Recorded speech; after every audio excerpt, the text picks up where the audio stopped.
Hello YouTube family, नमस्ते, प्रणाम। कैसे हैं आप लोग? आशा करती हूँ सभी लोग अच्छे होंगे। मित्रों, मैं किरण यादव आप लोगों के लिए एक ललनवा गीत लेके आई हूँ अपने अवधी भाषा में, जो गाने जा रहे हैं। और आप लोग शुरू से लास्ट तक सुनिएगा, तभी समझ में आएगा। और आप लोग मेरे चैनल को सब्सक्राइब करिएगा, मेरे वीडियो को शेयर करिएगा और लाइक कमेंट भी कर दीजिएगा और अपना प्यार आशीर्वाद बनाए रखना। जय श्री राम। जब से बेटी के विवाह के दिन पड़ी गई न, अरे दिन पड़ी गई न, अरे तब से बेटी के पापा बैठे मुरझाई रे लाला नवा। अरे तब से बेटी के पापा बैठे मुरझाई रे लाला नवा। जब से बेटी के विवाह के दिन पड़ी गई ने, विवाह के दिन पड़ी गई ने, अरे तब से बेटी के पापा बैठे मुरझाई रे लाला नवा। घर में से निकलनी बेटी के मम्मी, अरे बेटी के मम्मी। घर में से निकलनी बेटी के मम्मी, अरे बेटी के मम्मी। अरे काहे के बैठे मुरझाई रे लाला नवा। अरे काहे के बैठे मुरझाई रे लाला नवा।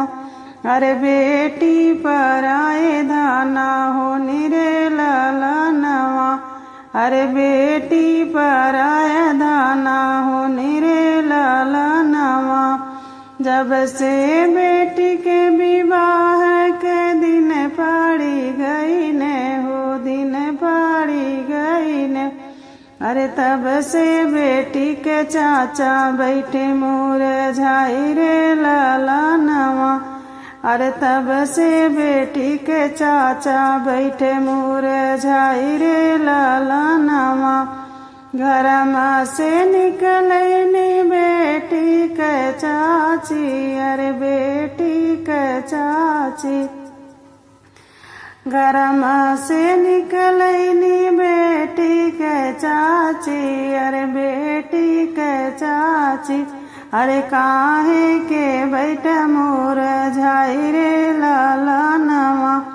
अरे बेटी पर आए दाना होनी रे लाला नवा। अरे बेटी पर आया दाना होनी रे लाला नवा। जब से बहना के विवाह के दिन पड़ी गई ने, अरे दिन पड़ी गई ने, अरे तब से बहना के भैया बैठे मुरझाई रे लाला नवा। अरे तब से बहना के भैया बैठे मुरझाई रे लाला नवा। अरे घर में से निकलनी ननदा के भाभी, अरे ननदा के भाभी। अरे काहे के बैठे माना मारी रे लाला नवा।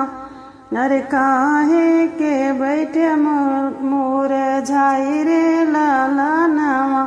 अरे ननदा पर आई दाना होनी रे लाला नवा। अरे ननदा पर आई दाना होनी रे लाला नवा। अरे यही है गौआ करी तेरे लाला नवा। अरे यह गौआ करी